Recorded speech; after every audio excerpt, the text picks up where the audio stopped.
Good afternoon, happy Friday. It's 3 o'clock on Friday, which means it's time for Facebook Live. Here with Kyle Fisher, I'm Chris Brahs, the owner of Lubrication Specialties, Hot Shot Secret, the best additives and oil you can buy in the world. Absolutely, on the planet. On the planet. Maybe the galaxy. That's right, in the galaxy. Why didn't I think of that? Kyle's back from the Keystone show in Texas. How'd that go? Great. I think we're going to touch on it a little bit. That's great. I was down there with Brian for that. And the rest of the group's back from Florida. They were down at the Suncoast race. I think Kevin and TJ were down there. Big country. What was that show all about? The Suncoast? It was really the kickoff of the race season. It was the first diesel race of the year. But they also have they call it the research lab on Wednesday and Thursday. So Suncoast kind of opens their doors and allows people to come in and take a couple days of classes, learn more about the transmissions and all that. So it was a really intuitive. So it's primarily transmission research. Primarily, that's really what they specialize in. Okay. Yep. So High Kevin performance really or- liked it. Oh yeah. All high performance, not heavy duty, just high performance. I think yeah, Okay. that's what they specialize in. Suncoast kind of owns that arena. Mm-hmm. Okay. Would that be just like fire pump? They have a different type of transmission. So yeah, it's another option out there. What's the difference? Now, I didn't go to the class. I was in Texas. I could have told you. Okay. As always, we'll be answering your questions. So if you have any questions about anything lubricant related or fuel related, we'll do our best to answer it. It could be about the oil you're using in your Harley Davidson or something in your heavy duty truck. We do specialize in diesel, but I'm a certified lubrication specialist and oil management analyst, so I'm glad to answer any questions. If I can't get it done now, Post them below. we'll send it over to you. We want to give away some product just to make it fun. So at the end, we'll raffle off a few things. I think we're giving away T-shirts today. What did we decide? I think oil analysis kits. Oh, we are. That's right. Which is the topic du jour. The theme of the day, we're going to be talking about oil analysis. Answering your questions, we're going to recap what's going on here at Hot Shot Secret headquarters. We got our free product giveaway oil analysis kits. And then what's new on the web this week, Kyle? That's where the free T-shirts are. On the web, any order over $100, we'll get a free T-shirt. You don't need a coupon code. You don't need anything. If you check out on the web with a $100 order, just put your size in the notes section there, and we will send you out a T-shirt for placing that order. And stay tuned for our St. Patrick's Day specials. Levi and Carmen are working on a deal there, so check your inbox. Make sure you read those. And we also have $5 off any gallon of transmission fluid or gear oil. We just came out with those recently. So that code is SEVERE5. So we have that's our severe duty line. That's we got in the gear oil is a 90 weight, a 110, and a 140 weight. And then over in the transmission fluid, we have an ATF that covers a multitude of different applications, and then there's a Ford Type F, Allison C4 type of base too. So, and I know we've gotten a lot of questions about the transmission fluids. If you have questions about which application of our types that you need, give us a call. Post below if you're live now. We'll be happy to help you out find the right transmission fluid for your application. And just so you understand, these are not commodity-based products. This is not anything close to what you could buy anywhere at a retail shelf. These are literally 3 to 4 to 5 times better. They're full PAO synthetic oils. They have special additives as well as the additives that are required. They're made to withstand severe duty and extreme high performance, and that's what we were shooting for. We didn't want just another product. If it comes with our name on it, it has to be the best of the best. And that's what we did with our severe duty transmission. Yeah, it was almost in the name of it. They often say heavy duty. We're severe duty. If we could add another adjective to it, we would. It's extreme severe heavy duty stuff. Yeah, but that wouldn't fit on the label, so we just went with severe duty. Instagram bundle winners. I think I just saw this today from Levi. It's a $149 value. So congrats to Jamie Wright and Dennis Zirkle. Who is our partners on that? It's a page called Ford Addicts. Ford Addicts. That's right. About 63,000 followers. Great. Well, Best thanks to Ford Ford bundle. Addicts out there too. We appreciate that, and congrats to Dennis and Jamie on winning that Instagram bundle. And don't forget to subscribe to our email newsletter. On our website, we have a little pop-up that comes out that you could sign up. And we've really increased the amount of information being sent out. In the past, as we were getting our sea legs and learning how to do this, we had a lot of promotional things going out on those emails. Now it's almost 100% product-based or information-based. It might be about transmissions and just the inside of a transmission. It might be about an engine. So if you know anybody that has a diesel engine or is interested in diesel, sign them up also, because it's a great source of information. We want to become the go-to place for anything that's diesel related. Yeah, and we're pumping out new content every single week now. It's How many of those go out a week? well, we publish one official every single week, but we got some in the can now, so we're looking to. Do you remember what the last one was? I think we have it listed here. The first time diesel owner. What should I know? I believe that just got published this week, right, Levi? Yep. Yes. So that's our latest one, and that was shout out to Chris Brahs there, good friend of the company, Brahs Solutions out there in Albuquerque, New Mexico. One of our dealers. He's also involved with the, I want to say it right, outlaw desert racing that we've gotten involved with both sides of his business and these really cool desert race vehicles that are really, really cool. So thanks to Chris. He was a great help on the article. He's a great source of knowledge, so we're glad he helped us out with that. We appreciate that. And what do we have going on this weekend on TV? TV this weekend. Let's see. We got Saturday, tomorrow at 1:30 p.m., Two Guys Garage. We got a break room on Chris's favorite product, TBN. booster, actually right here. So Total base number. we'll kind of touch about it on this a little bit today. It kind of ties into a little bit of this. So that'll be tomorrow at 1:30 p.m. on Two Guys Garage. Following that on Sunday on Two Guys Garage at 10 a.m., we're going to have a tech tip on our Diesel Extreme EDT two-step fuel treatment. And those that are lucky enough not to have to go to work, Monday at 9 a.m. on Car Fix, we're going to have a We're gonna break be doing room. second shift. I mean, Yeah, that's true. A lot of truckers too. yeah. That's a break room on our FR3. And then Tuesday midday over on Truck U at 1 p.m. We're going to have a segment on our Stiction Eliminator. So TBN, Diesel Extreme, EDT, FR3, Stiction Eliminator.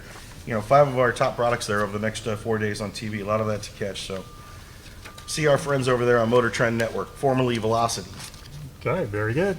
So see us on TV.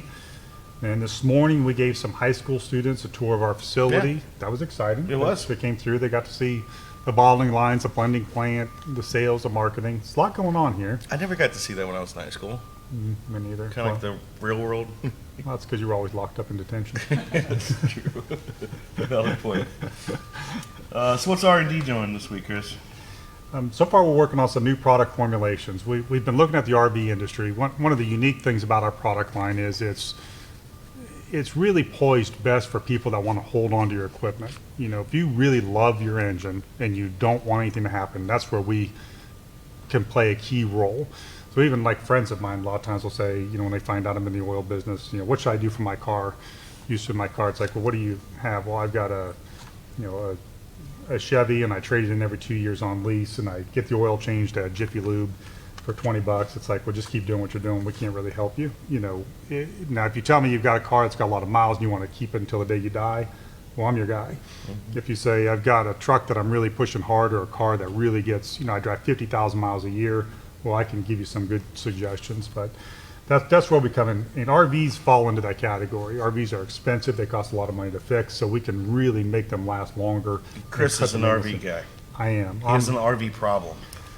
I do. I have RV issues. I can't stop buying them. It's a love of mine. We've been camping for 30 years, and we just don't stop. So I know a lot about RVs. That's one of my, if I was ever going to give this business up, I'd open up an RV lot. Oh, man. That would be my second most exciting thing to do in life. So we're also coming up with a spray lube for slides for the RV market, and then a specialized fuel treatment.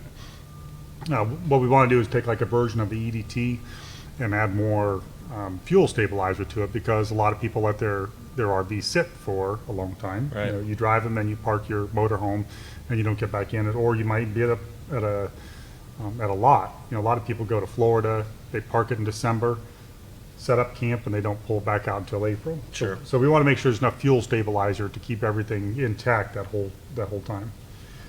So that's what we're working on. How about marketing? What's going Well, on? you know, one other thing about R&D, I'll mention, I heard Kevin say earlier today, we've been doing a lot of testing on, I think we mentioned last week or the week before about the lubricity product. Yes. The first test came back awesome. Mm-hmm. I'll say really awesome, like number one type of stuff. Mm-hmm. And now we're just kind of clarifying that, I believe. We're running a second test now. We're waiting on those results just to verify that the first ones were good. Third-party verification. So what Kyle's talking about is, as you know, as followers of us, we have fully formulated additives. We look at a problem from a holistic viewpoint. You know, if we're looking at a fuel system and moisture, we want to look at what the moisture does, the rust and corrosion, the dispersant aspect of it, boosting the cetane, the whole 9 yards. Well, it's come up a lot in discussions over the last 2-3 years that we should just have a straight lubricity additive. Let's make the best of the best lubricity additive money could buy. Well, it didn't really fall into our regular category of, you know, we want to do what's best for the truck, but time went on and getting involved in the performance racing pushed this bubble forward a little bit because a lot of racers said, we need more lubricity, we want more lubricity, we just want lubricity. So we've been working on this for, I don't know, 6 months to a year, and we have a phenomenal lubricity additive that is not just the best of the best, but the best of the best by 2 to 3 fold. Yeah. So we've got testing, third-party verification. What we do is we'll go back and do that again just to make sure. So before we publish something, we want to make sure that it is true. And if somebody said, hey, prove this to me, we can do that. And that's what's unique about our company. That's what we do. We show you the test. We're not hiding behind anything. We'll publish it. And we're also not scared to take on those challenges too. No. It's a fun view for me. I'm not an R&D, but I'm never more amazed by what they do and the challenges they take on. And you know, some take a while. They'll be in the lab for a while. Some they found out quickly and can find a solution, but they don't give up. And at the end, we always come out with an amazing product. We literally probably fail 19 times out of 20. And you know, the other day, one of the guys in the R&D lab, Aaron, you've seen him on here before. I said, well, you can't hit the ball unless you swing the bat. And he says, well, we swing a lot. He said, and we do. You know, we're not afraid to lose. We take a lot of challenges head on, and we lose a lot. But when we win, and we keep going. And Yeah. that's what we're doing here. Absolutely. So good job R&D this week. Looking forward to seeing these things come out. Marketing, well, I'm going to have a busy week next week. We are preparing for a TV shoot next week with our friends at Fire Punk Diesel. Mhm. I'll be heading down to Tennessee. Bristol. Yep. On Wednesday, we'll be shooting down there for Performance TV, which will be airing on Motor Trend and Revin and Mav TV. So we got a pretty cool shoot plan there, and I think it's the first time we've ever really partnered with another company during a TV shoot. Right. And who better than our friends at Fire Punk? So So it'll be you and Levon.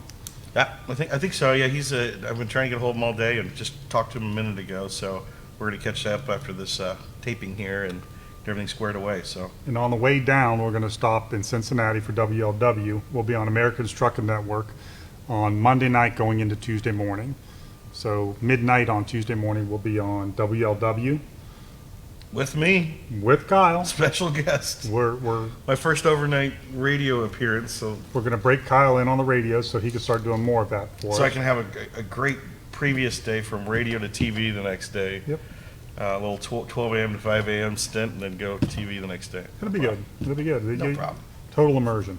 So if you have any questions, listen to WLW on midnight on Tuesday morning. Yeah, or late Monday night. night, early Tuesday morning, 12 a.m. to 5 a.m. We'll be live on the show. We'll be taking phone calls, your questions, anything you want to ask, just Yeah. like you can ask right now. And we don't get calls here, so there'll be We a don't. chance to actually call and speak to us rather than us reading your questions. So, Yeah. So there's a little more interaction.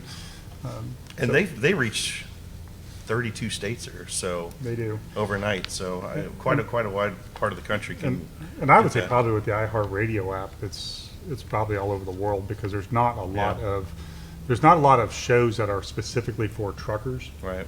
And they used to have, that show used to be on Sirius XM. Mhm. And so they had a worldwide audience, and now they're just on terrestrial radio, but I think a lot of people are picking up on iHeart. And we've been really working with WLW, and and Steve Summers for a long time.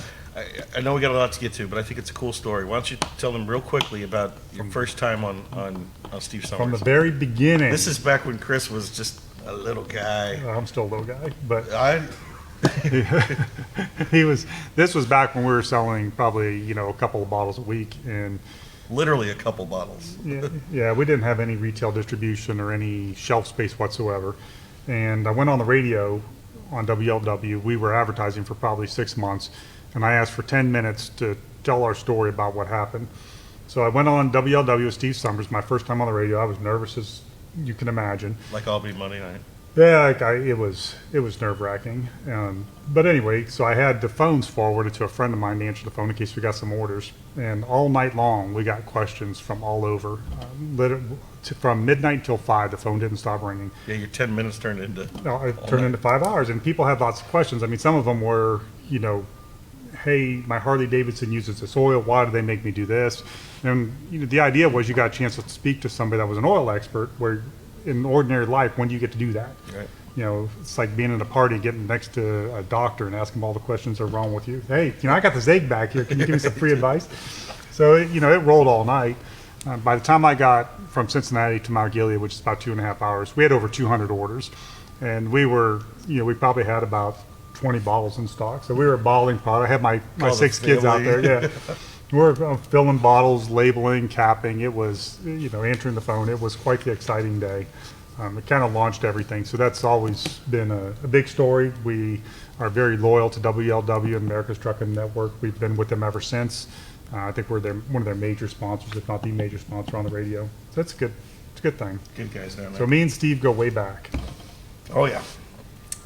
Coming up, March 28th through the 30th is Matt's, the Mid-America Trucking Show. We'll be down there. You'll be down there. I know Diesel Don will be down there. And I'll be working the booth for 3 days, so stop by and ask your questions. If you ever want to see everything in the trucking industry, that is the place to go. And this here says, whoever receives their giveaways today, I'm going to change that. We actually have some free passes to the Mid-America Trucking Show next week. So I'm just going to say, if you're interested, I got about 20 here. So if you just say, I want a pass, I'll send you one. First 20 that need 2 passes each, we'll send them out. And I think we even have some backup ones that we might do some giveaways with at the end of the show with the fluid analysis kit. So it's a great show.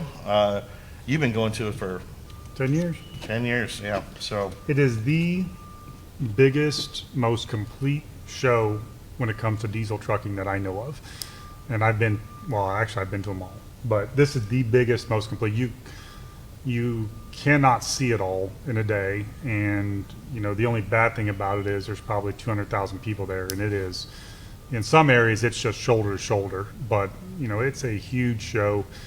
I would put it on par with Apex SEMA when it comes to just diesel the only. diesel version, right? Yeah, it's that big. And, it's Oh, and it's in Louisville, Kentucky, by the way, for those that don't know. yeah, Louisville. Louisville. There you go. And it's a good show.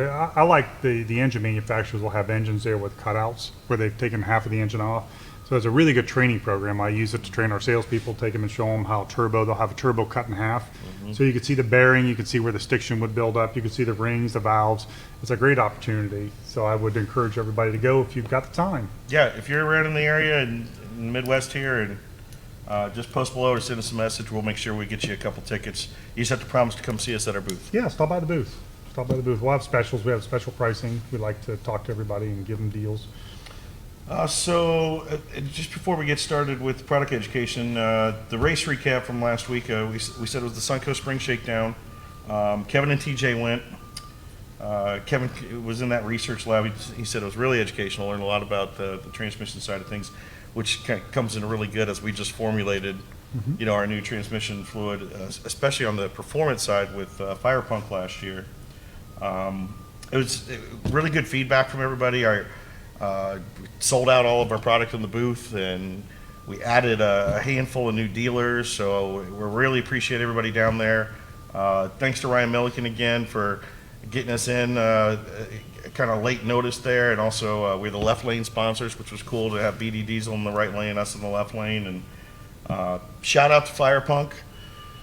The new version of the S10 that everybody knows, which set the record last year, they decided to chop about 11 inches off the middle of it because they're crazy like that. And so now it's this shorter little truck, and sure enough, it went out there and kicked butt. It won its class the first spin of the year. And I believe they said, I was watching the Fire Punk video. If you can go check out Fire Punk's video, it's really cool. They did a nice recap of the weekend. They did break it, which that's what happens. You race, break, you fix, and repeat. But their 60-foot time and their 30-foot time, which is like the first two measuring sticks down the track, were records for them. So it was faster than when the record they set last year, which... So did they break a world record? Well, you got to make it to the end of the track, and they broke halfway down. So they were on pace to it. So they're going to... What broke? What broke? Was it a... I'm not sure. I think it was maybe intermediate drive shaft or something like that. But you know, that's part of it. It was the first one out of the gate for the year, so after chopping 10 inches off the car, so... That happens. Yep. Okay. So I think we're going to expect big things from that truck this year. And the Keystone, big show. Big show was awesome. We were down there in Dallas, Brian Mers and I. We had Emily Moeller in the booth. Big thank you to Emily and the whole family. We had such a good time. We had Emily's big Polar truck out there. Thanks to Ken Shuck from CAM and Dave Burke, our contact from Keystone, gave us a great booth location right there in the middle with the truck out there. We had a lot of little girls coming out taking pictures, Emily signing autographs. It was just a great time, and it was our first time with Keystone out there, so we got a great response from the crowd.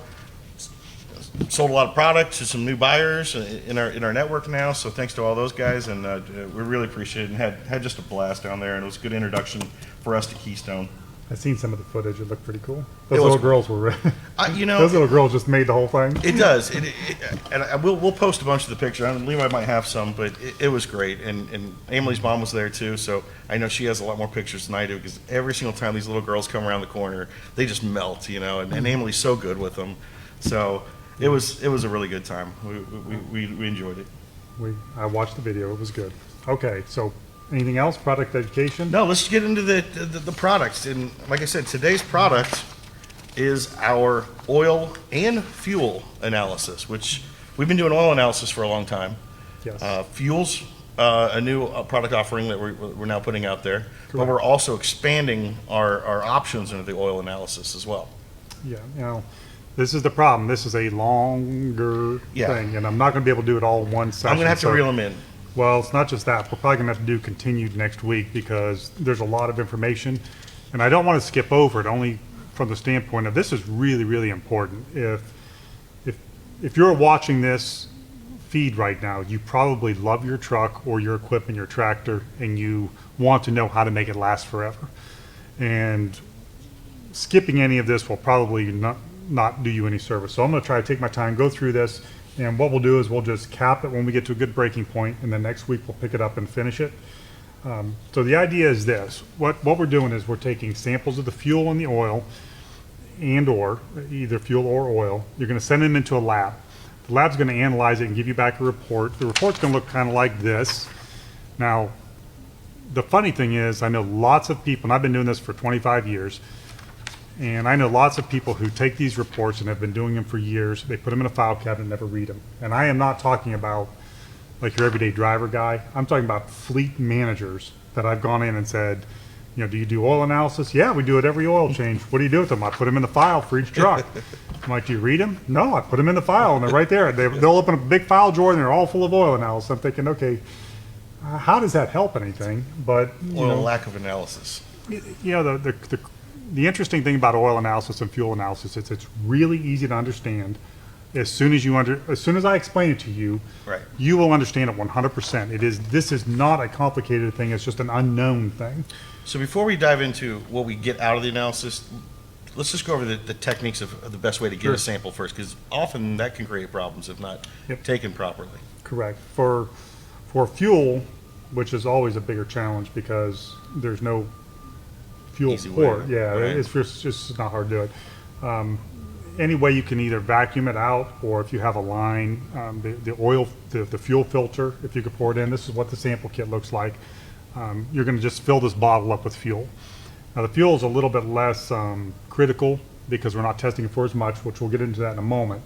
But for the most part, you know, we're checking for pour point, we're checking for dirt, you know, keeping it clean, making sure that you're not contaminating the sample bottle in any way. So for instance, if you cannot get anything to pull fuel out of the tank, which is the case especially with a pickup truck, and you're going to have to use your fuel filter or a line, then make sure that you wipe it off before you start pouring it in. You know, so if this is a fuel filter, don't just unscrew it and pour it in, because there's going to be a bunch of dirt. edge. Yeah, Yep. you know, there's going to be a lot of dirt, road dirt on there. And these tests go down to such a micron level that Yeah, well, we're measuring everything from 2 to 5 microns, so Right. you really want to wipe it off the best you can.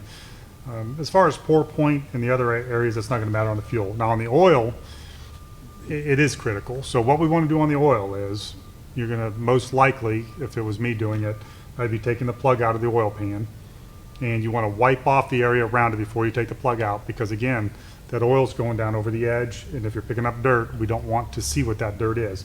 So wipe it off the best you can, take the plug out, let the oil run into the pan for, you know, 5 or 10 to 30 seconds. You want to get any dirt that was loose. collecting down there, Yeah, right? let's get it out. We want the mainstream of the oil. So this is what the oil sample kit will look like.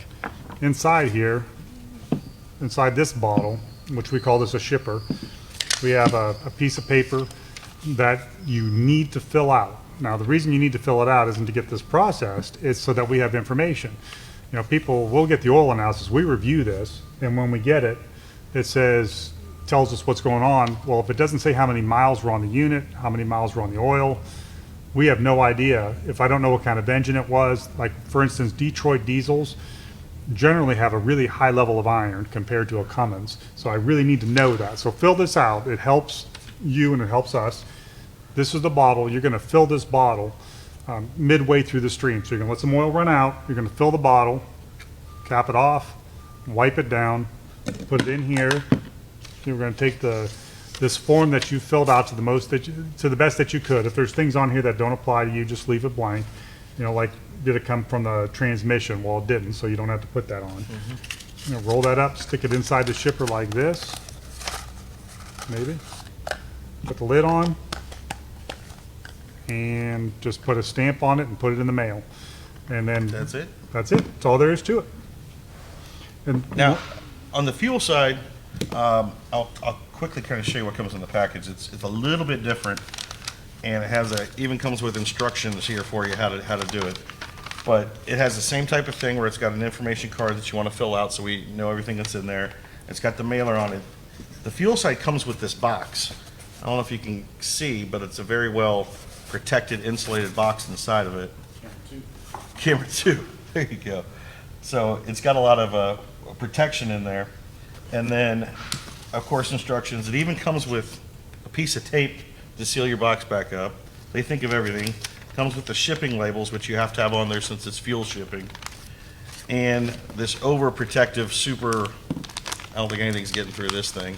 So, and it even comes with a nice cleanup rag there that will soak up any fuel and well, no, I think you're supposed to wrap this. around it so it doesn't Yep. This goes like this.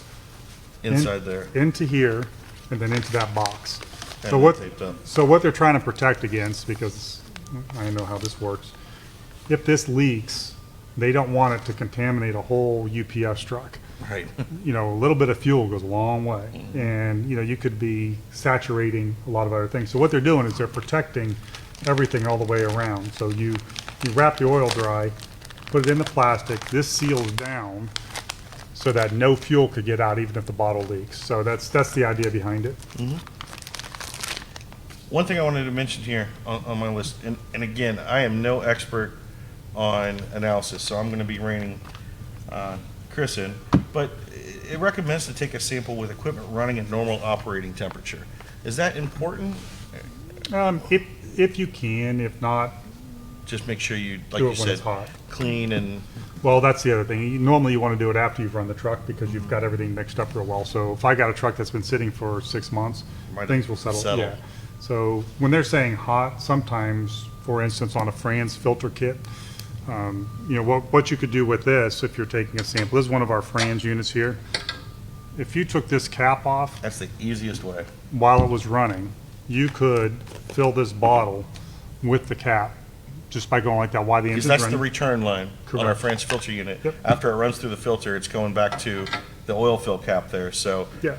when that's running, it's just got a nice stream of oil flowing out of it. Mm-hmm. Just real easy to take the sample out of. Exactly. So in that case, that would be the best way to do it, if you could do that, because you're getting a stream of oil that's actually in use, not one that was in the bottom of a pan.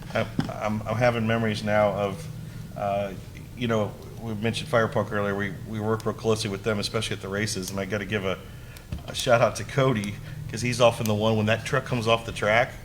You know, things happen, transmission goes, things go. Anytime they pull that apart, I'm always there with these sample bottles, and they're underneath the truck, and I always got to hand a cup to Cody before, and he gets that coming out of a hot race truck. Yeah. Oh man, I've seen some burns on his hands just to give me a sample. So thanks, Cody, I appreciate it. Yeah, I've done that a lot of times. I mean, back before we were doing this kind of business, that's primarily what I did, was oil samples, plant tours.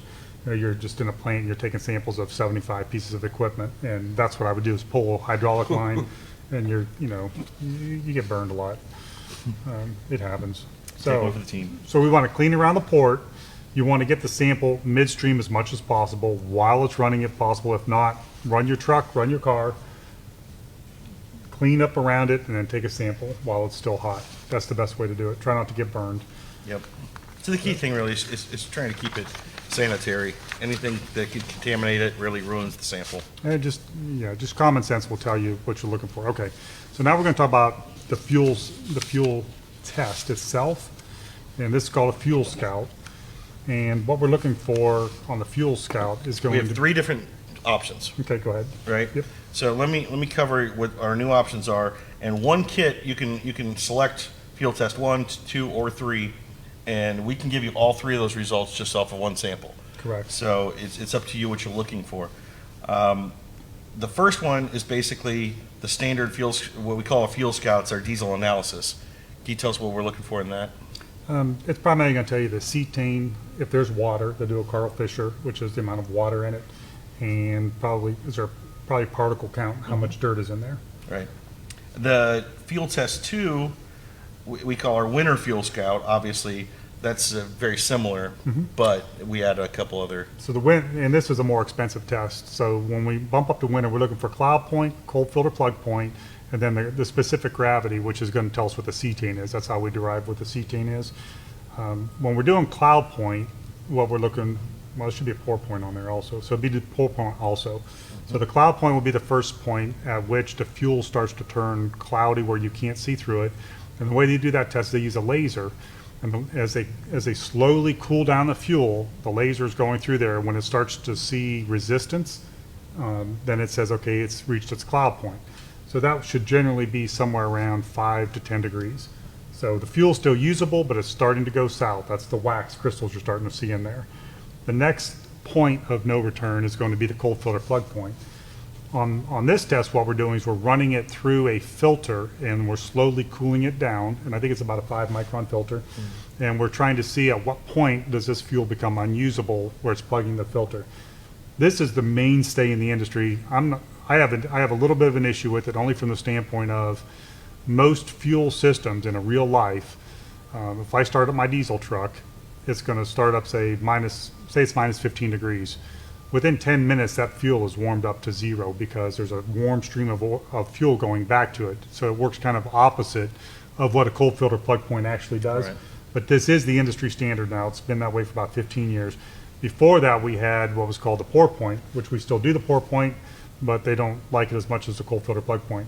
In that test, we put the fuel in a test tube, and we put it in a sleeve of dry ice or something like that, and we cool it down 1 degree at a time, or 5 degrees at a time. We pull it out and look to see if the fuel's moving.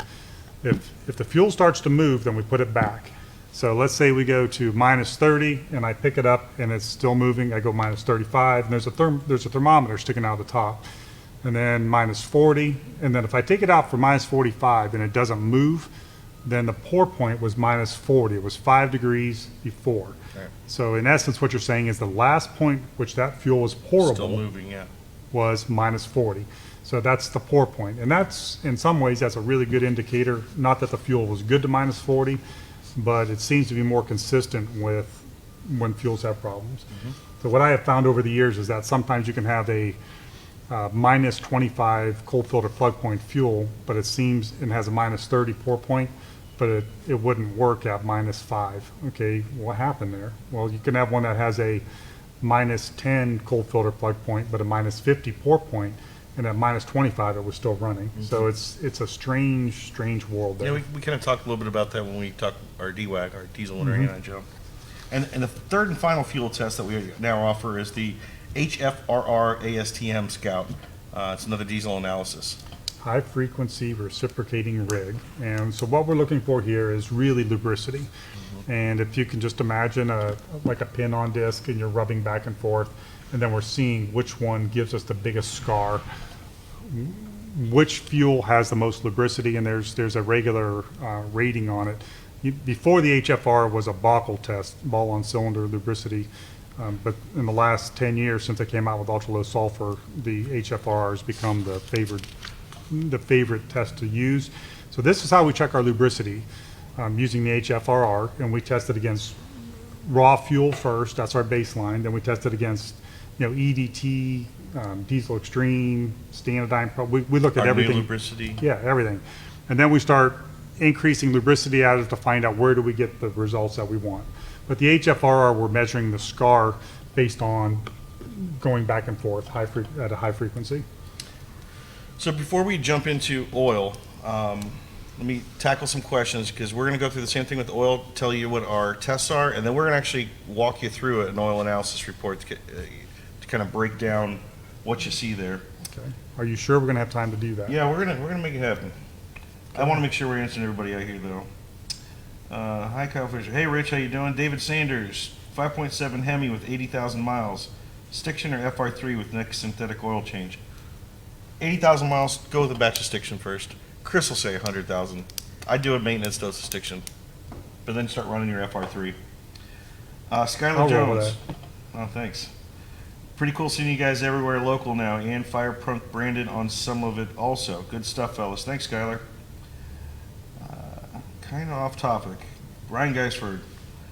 But I had my first customer review on the Gasoline Extreme. Customer used it in his wife's 2018 GMC Terrain and says he's seen an increase of 4 miles per gallon. Great. Wow. Thanks for the feedback, Ryan. Wow. Yeah, that's quite a bit on the train. Oh, there's James Bruce.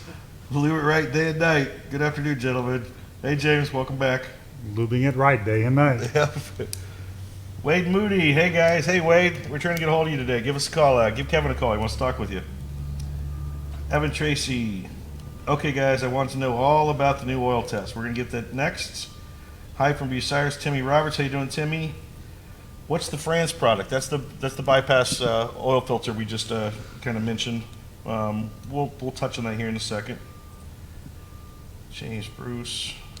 Kyle Olheimer. Hey, y'all. Coming to you from a truck stop in Indiana. Brent Hilliard. Fuel sample from 6.0 liter fuel water sample drain on the HFCM. That was a question. It has a question mark after it. So Brent says fuel sample from a 6 liter fuel water sample drain on the HFCM. I can't find the question there either. Okay. Brent, clarify for us. Well, I think you're saying is, can you pull a fuel sample from the oil water separator? Oh, And I would not. Well, I would do that after I cleaned it. right. But you can pull it out of there. But if you do it without cleaning it first, you're going to get a lot of water, which will Right. give you a false positive. So, dump the water out, wipe it out with a rag, and then if you want to let some run and then fill the bottle up, that would be fine. I see Emily Miller's watching. Thanks, Emily, for last week. We had a blast. Nah, thanks for all your help, Emily. Yeah. You're a big part of the Hot Shot Secret family, and we appreciate it. You are family. Yep. And we got some cool news coming soon. We're going to announce about our partnership with the Save the Rex this year. It's really cool. Okay. We'll save that for another day. David Sanders says Chris has never spilled anything. I think he's got some inside stuff on you, man. See, the problem is Dave knows all the old stories. He's seen oil coming out the top of the truck. That ain't good. Those are bad days. Brent cleared it up. He said, "Is that a good point to take the sample?" So It is, as long as you clean it out first, yeah. last one here, Rich Sprenzel. Hey, Rich, can you do oil analysis if another custom oil? Other car has FR3 and Mobil 1 oil, so may consider that too. I know exactly who your other oil is, Rich, and sure, we'll do oil analysis on anybody. Yeah, the oil analysis test is not It's not dependent on any exclusive to specific us. oil. Yeah, you Right. just make sure you list the kind of oil that's in there, and I'll show you why in a moment. But the biggest thing is that they calibrate this based on the oil you write down. So if you say I'm using Mobil 1 synthetic, then the computer is going to go off of how much magnesium is in Mobil 1 synthetic. So if there's too much magnesium, it's going to give you a red flag because they're comparing it to Mobil 1 synthetic. So let's say you used, Chevron Dello, but you wrote down Mobil Delvac. Well, the numbers don't match. They'll So come back, yeah. so the lab thinks there's a problem when there isn't. Right. So just make sure you write down the right oil. And it's very common for us too, especially when somebody's making the change over to us. They want to see the oil they're leaving that they've had for a long time. A lot of times they'll get an oil analysis on what they've been running and then switch to us and follow it up with an oil analysis to see the difference. Yeah, so one of the things to know about oil analysis, not that, of course, one oil analysis is good. You're getting some intel, but the best way to look at this is one oil analysis is like putting a fence post in the middle of a field. Until you start putting a couple more, you have no idea where it's going. It's amazing at how Great analogy. it's amazing how different the analysis come back based on the engine, not the oil. Right. Again, I remember Detroit diesels. It was very common to have 200 or 300 or 400 parts per million iron, and that was just common, like in the Wow. 90s. Now, That's a red alarm now. absolutely, if you had a Cummins with 100 parts per million iron, you'd be checking it out to see what's going on. So but if you do 3 of them and it's always there, well, now you know where it's at. So you really want to do a couple of them over time, and then you really get an idea for where we're going with this. Okay, we are not gonna. It's 4:45. So here's what I'm going to do. I'm going to run through the 5 oil tests, and then I want to really get to this oil report to let Chris walk you through it. We offer 5 different oil tests now. Our standard Oil Scout is the routine engine, transmission, hydraulic. That does come with your base number on it. Okay. They can request acid number if they want. They have to let us know, though. I believe that's correct. Okay. The oil test 2, we're just going to add the particle count to it. So you can get the same test, add particle count. Oil test 3, it's our Oil Scout plus the engine monitor. So we add ferrography, which is...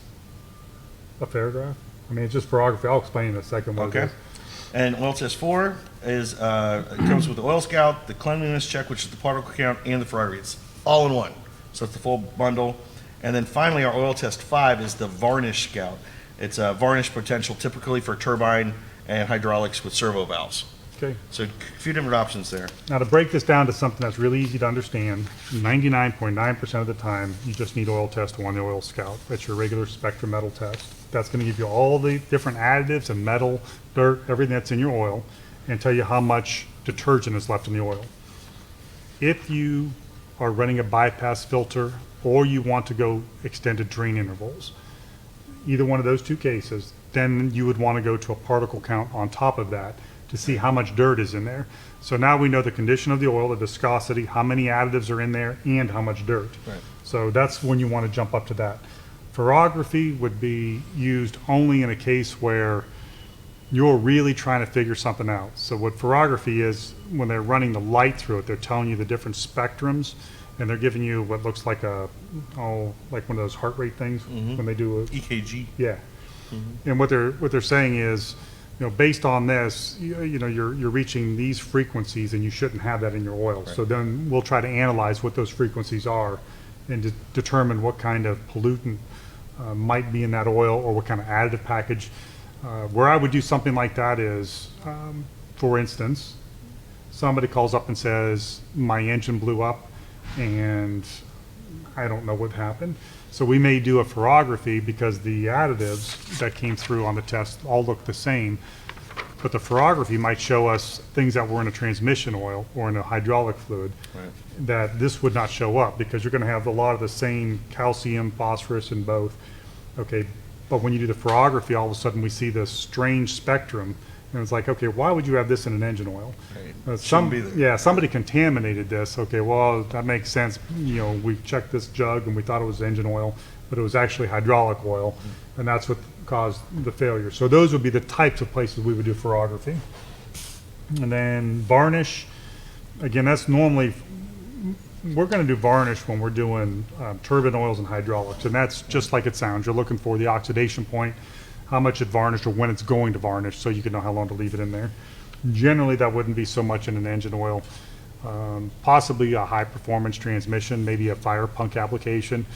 You know, we've had this oil in here for 2 races and we want to leave it in. We might be able to do a varnish test and see you're good, leave it in there. Okay, did I leave anything out? No, but I think we need, let's dive into an actual report. This is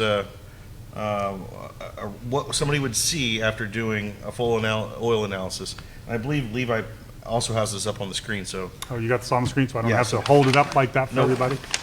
Okay, the way to look at this is we're gonna break this down into 3 basic areas on the front, and this is easy because it says right at the top. We have wear metals. Wear metals are anything that is going to wear out inside your engine. Iron, chromium, lead, copper, tin, these are all common things that you would automatically think of inside your engine. That's on the far left. On the far right, we're going to have additives. These are the things that we would formulate inside of an oil. Zinc, phosphorus, calcium, those are things that we would have. In the center part where it says multi-source, those are the ones that could go in either direction. They could be an additive in an oil, or they could be a wear metal, or they could come from someplace else. That's where you need a little bit higher level help. In other words, that's when you should call us. So, for instance, sodium. We could have sodium in some additive packages, but generally, if I see high sodium, I'm looking for other additives that would indicate antifreeze. So if I see sodium and potassium at high levels and there's still no water, then I'm suspecting that we have a problem with our antifreeze. But that's in general, that's the big picture. Now, antimony is something that we use in high performance oils that wouldn't be necessarily a contaminant. Lithium would be a grease. If you have lithium, then we would look for some way you got grease in there. Magnesium, molybdenum is a typical additive that we would use inside oils. Normally it would be molybdenum or antimony. Titanium, same way. There's some oils, I think Pennzoil makes an oil with titanium in it now. We're all looking for ways to reduce wear. Magnesium, that could be antifreeze or it could be part of your oil additive package. Sure. So in this case here, the one that we're looking at on this Dodge Ram 2500, you can see that they flagged, and you can see these yellow hash marks. When the computer picks up something that's not normal, they'll put yellow, blue, pink, red, just to give you some indication to look at this because there's an issue. And this is just a slight reading here, it's the yellow. Correct, and that's I good. should note too, you're seeing 2 different lines of information at the bottom. The bottom line of data came from a sample on November 30th, 2018. This customer did another sample on February 7th, 2019. Correct. So we're actually seeing over time how much things have changed. So, and that's an important point. When you do these oil analysis, if you look at the top of this where it says unit ID and client ID, they try to match these up so that all the oil analysis are on one sheet. So if you did one in January, one in June, one in August, and one in December, if I'm looking this over, all these are on one piece of paper, so I don't have to lay them all out and compare the notes. I can just look right from the bottom to the top and see a trend. For example, that magnesium you just spoke about, back in November, it was at 1134. Correct. And then all of a sudden, in February, it's down to 111 and it got flagged. Right. So what happened was, if you look, and this is probably jumping ahead a couple chapters, but if you compare the magnesium with the calcium, those are both products that we use to help take care of acid inside engine oil. So if you look at the earlier, this line number 2, which was the older oil sample that we took, we had 1,100 parts magnesium and 500 parts calcium. So that was most likely not most likely, that was a different oil. He wasn't using Blue Diamond. It was probably Mobile. I'd say probably Mobile. It won't tell you in there. So now if you go up to the first line, Yeah, it does. Change from Valvoline Blue to Blue Diamond oil. there you go. So Valvoline's using a higher level of magnesium and less calcium, where with the Blue Diamond, we're using more calcium and less magnesium. So you can see the shift in additives. Nothing to worry about. The computer picked it up and said, hey, something's different here, caution, Take a look. but it is no problem. We're going back to the basics here, because again, I know everybody's getting bored with this, but I could talk about this all day. Yeah. What I'm looking at when I pick this sheet up, the first thing I do is I drive over to the left, very left-hand column, iron. 23 parts per million is good. We're low iron. If that was high, the second thing I would jump to is I would look over to the middle column where it says silicon under multi-source. Which is dirt. That's dirt. got one. The only way silicon can get into your system is through your air filter. I mean, you're pulling air in, and it's going to have dust. It just does. Now, how much of it makes it, depends. And then it comes around through blow-by on the range. Well, correct. So when I see high iron, the very first thing I look for is high dirt. The dirt gets in there, it scratches the cylinder, it creates extra iron. If I see low silicon and high iron, now I got to start really thinking hard. Where is this coming from? The next thing I would look for, the next area that I always key in on is going to be lead and copper. When you see your lead numbers high, which is common in today's engines, I'll look for the copper level. When I see both of those that are elevated, that means either we're wearing out bearings or it's your oil cooler. The oil cooler has a lot of solder in its copper lines, and they soldered them together. The lead's going to come from the solder, and the copper could come from those lines. Now the question is this coming from your oil system just leaching out, or is it coming from a bearing? Right. So the next place I go is to look for tin. Normally the bearings have a layer of tin over them before you get to any kind of soft metals. If I see a high tin number, or if line 2 would have said tin was up at 25 and now I'm into the copper and the lead, You then know you're into a bearing. yeah, we're into a bearing. But if I only see copper and lead with no tin, then I think, okay, this is just an oil cooler. And if I'm concerned about that and want to know the next level, that's when I would go to a particle count. Right. And the particle count would tell me the size of the particles to see if this is like microscopic That copper gives you that's just leaching out. a range of like 2 to 4 microns, 4 to 15, and then you kind of. So, right, so what we want to know is this really, really like oil soluble copper?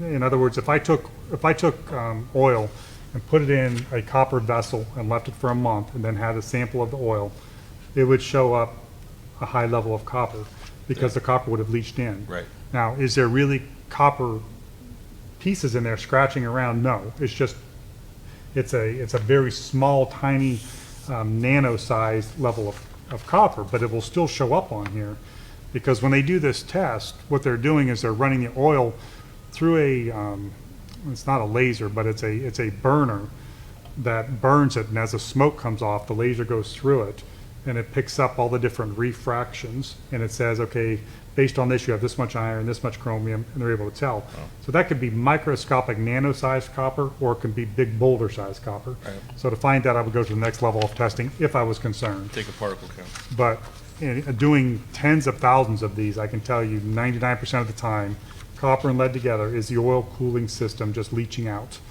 And eventually it will just kind of level off and take care of itself. So the next thing, aluminum, nickel, again, those are parts inside there. Silver, not too much going on with silver in our engines. The rest of these across the board, calcium, phosphorus, zinc. Zinc is an anti-wear, which you guys all know. Phosphorus and calcium. Phosphorus can be an anti-wear. Calcium's going to be for acid.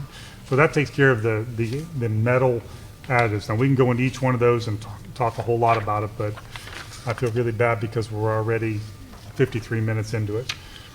We get backside though here. If you go to the back side of the oil analysis, this is going to tell us TBN levels, a total base number, an acid number if you ask for it, the viscosity of the oil, and then the contaminants as far as water go, and then the particle count if you get that. So going through this one by one, base number, the amount of detergent in the oil should be somewhere between 3 and 7. Most of our oils are in the 10 to 14 range because we're going for, really high level of protection and extended drains.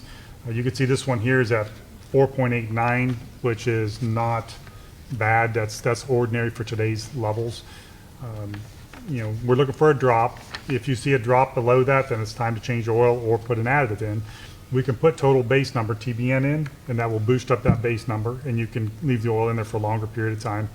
So as long as you're on like a PAO that hasn't sheared, come out of grade, keeping it clean, you can just boost up that additive package in there, keep running. Even a regular oil, like if I'm driving a semi truck and I see that my base number's down to 4 and I really like 6s and 7s because that gives me more protection, you can dump in a quart of that and you're good. It's going to take it up to an 8 or 9, and you're good for at least another 5 to 10,000 miles. Okay, the next area here is the viscosity, and this is what I want you to post your questions for next week, and we'll go over these and review them, recap. Okay, viscosity, what we're looking for is it going low or high. If it starts to get high, which means like right now this says 14.77, if this starts getting into 15, 16, 17, that means I'm starting to build up soot. And that's the next level of contaminants over here. As the soot builds up, oil gets thicker. When it starts to go lower, that means we have fuel contamination. So if I seen a 9 or a 10, then I would immediately look for fuel dilution. Now you could still have negative for fuel dilution, which is the next column over, and have fuel dilution because it's not a perfect test. Fuel and oil aren't that far off. So, you really have to have a lot of fuel in there to show up on this fuel dilution test. But when I see a viscosity that's down the 9 or 10 range, then I immediately start to worry about fuel dilution. Right. If I see it up in the 15, 16 range, I immediately start to worry about soot. It's the blue saying it's below there. I see. Right.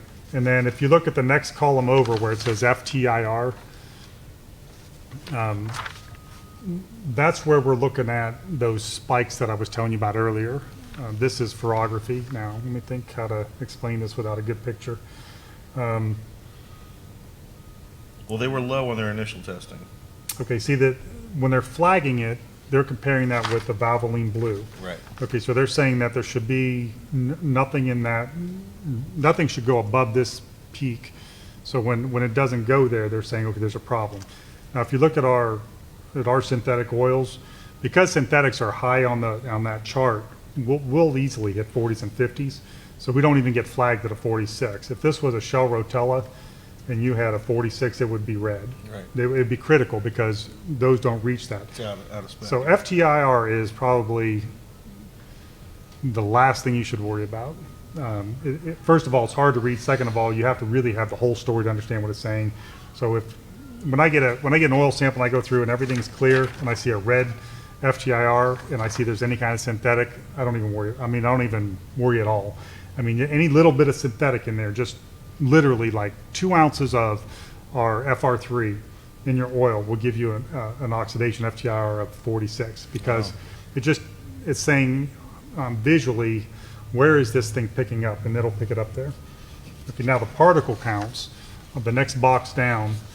This is where we get all of our intel on cleanliness.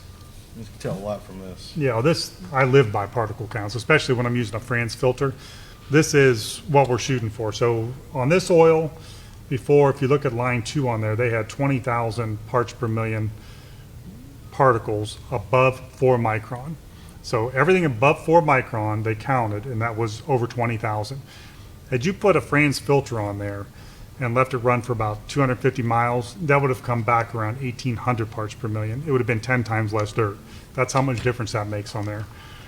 So it's kind of like taking a strainer at a 4 micron level, and what's it catching? And now we're going to move to a 6 micron strainer. We're going to slowly kind of widen it out to see.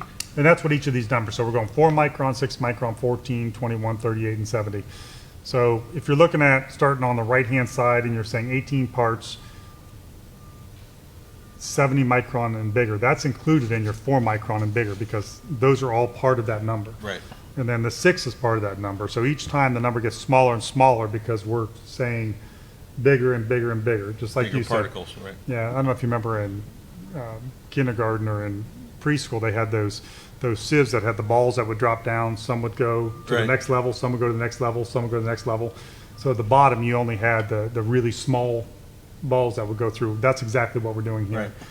And then the ISO number is just a way to codify it. That tells us, if you're really in the business, you're reading ISO codes because that's the quickest, most immediate way to get your numbers, but that would take a whole another hour to explain. So the bottom line here is normal engine oil is going to be around 20,000 parts per million dirt. That's just what's in there. Brand new oil, you're going to be about 8,000 parts. A bypass filtered oil, you're going to be below 2,000 parts. Right. So you can actually have cleaner than brand new oil circulating through your system if you have a bypass filter on. It's one of the best what's so great investments about a you can bypass make. filter is, Yep. you know, we always talk about how it cleans. The most important part is it's always that clean. It's what's cycling through the motor. Whereas without one, the day you change your oil, it's got some really clean stuff in there, and it slowly gets worse and worse and worse and worse and worse. Are there any questions? Because I think we're going to run out of time. No, we knocked all those out, except there is a special one here from a young lady named Anna Gabrelchek saying, "Dad, this is your favorite child. Can you please bring me oil home for my car?" Yes, I will bring you oil for your car, Anna. But I'm sure I could find some somewhere. I think I know somebody. I Can help think me I know with that. somebody. So thanks for chiming in, Anna. One thing Well, what's going on is, for everybody else to know, Anna's 2002 Ford Escape we are using as a test vehicle that's with right. zero W8 weight in it. That's right. So the zero W8 weight has been sent away. We took a sample, but I left the oil in there to see how far we can go on it. Now, the one thing we noticed is it's burning a little bit of oil, so it's down a quart of oil. So she came back from college and she's using her car, but I wasn't prepared for that. And being a zero Did W, she know that? no, she doesn't. She knows now because I just told her. But it's got a zero W8 weight, which is, I mean, it's literally like water. I mean, it's that thin. Right. And so we wanted to see how far it would go in there before it blew the engine up. And when I found out that it was a quart low, I didn't want to drive in it until I got something in there. Powered by science. Powered by science, right here, man. Okay, go Hey, ahead. real quickly, we skipped over our dealer shout-outs. We love to do that every week. So real quickly, new dealers that came on board this week. We got Dirty D's Performance in Jersey Shore, Pennsylvania. Sandusky Repair in Rockville, Indiana. Horde Livestock in Bucyrus, Ohio. Diesel Performance Specialties in Rockland, California. TD Diesel in Newberry, South Carolina. And Dark Star Diesel Performance in Dandridge, Tennessee. So thanks to all you need new dealers out there. We really love having you guys in the new Hot Shots Secret family. So we appreciate everything you guys do, and looking forward to supporting you, helping us get our product out to some more people. Tickets. We have Tickets. tickets. If you want tickets to the Mid-American Truck Show, It's a great show. Call us, email us, text us, do something, and We'll we'll make get it sure over you to get you. some. I think And I picked out a couple people real quick for our oil analysis giveaway. So Brent Hilliard, Rich Sprinzel, and Kyle Olemeyer.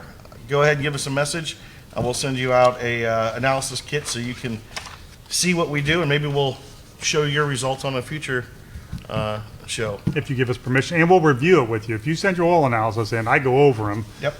Or Kevin will, and or Aaron. So not only does the lab go over them, third-party lab, but we do it also. Yep. And every day I go through them. It literally, everyone hits your email box. So Everyone, Chris right? sees every single one of them, and we're happy to go through it with you, just like we did here in depth with yours on the phone with you. So that's part of the deal that you get with doing. And if I analysis see with us. something wrong, I send it over to one of the account reps like Rich or Don or TJ and say, hey, would you call Levi and let him know that there's antifreeze showing up? That's what this means. And they call you and let you know. So we don't leave you hanging.